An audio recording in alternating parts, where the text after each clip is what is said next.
செம்பருத்தி கூந்தல் தைலம் தயாரிக்க போகிறேன். எப்படின்னு பார்க்கலாமா? வாங்க வீடியோக்குள்ளே போகலாம். செம்பருத்தம்பூ ஒரு 10 பூ எடுத்து வச்சுருக்கேன். 2 கொத்து வேப்பலை எடுத்து வச்சுருக்கேன். 3 சின்ன வெங்காயம் வச்சுருக்கேன்.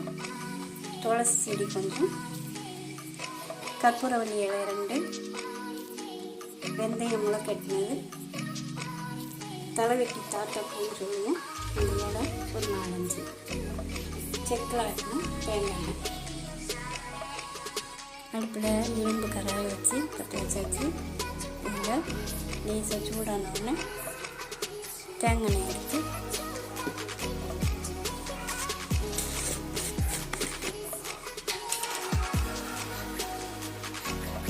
ஒரு 200 ml ஊற்றிட்டு பார்த்துக்கணும்.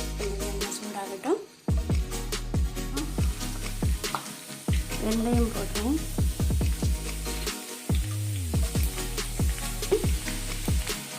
துளசி இலை போடுவோம்.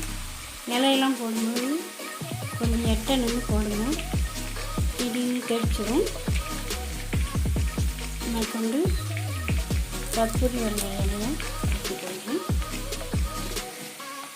இந்த தலைவட்டி பூண்டு போடுவேன். வேப்பிலை போட்டு அப்புறம் உரிச்சு வச்ச சின்ன வெங்காயம் சேர்த்துக்கிறேன்.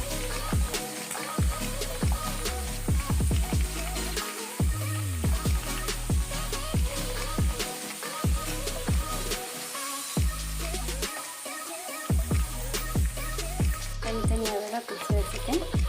அப்படியே எண்ணெய் சேர்த்துட்டேன்.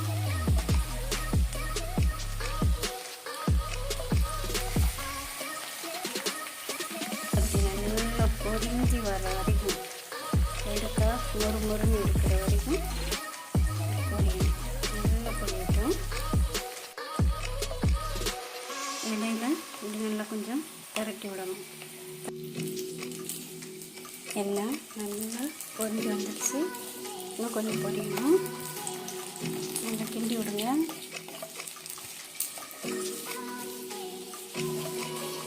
இலையெல்லாம் நல்லா கரிஞ்சு ரொம்பையும் கறியை விடாமல் மொறுன்னு வர அளவுக்கு பார்த்துக்கணும்.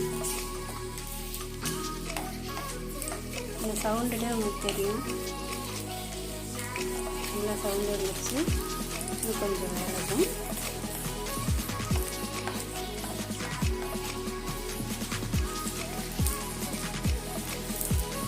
இருக்குங்க இந்த சாதத்தை பார்த்தீங்கன்னா இப்போ மீதம் இருக்கிற தேங்காய் அதில் கொஞ்சம் ஊற்றிடுவோம்.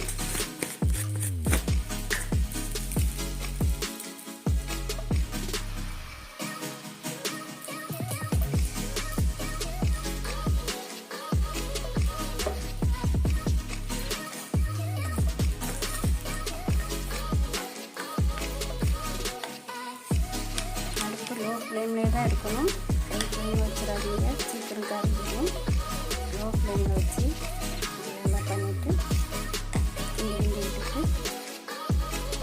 5 நிமிஷத்தில் ஸ்டவ் ஆஃப் பண்ணிடுவோம்.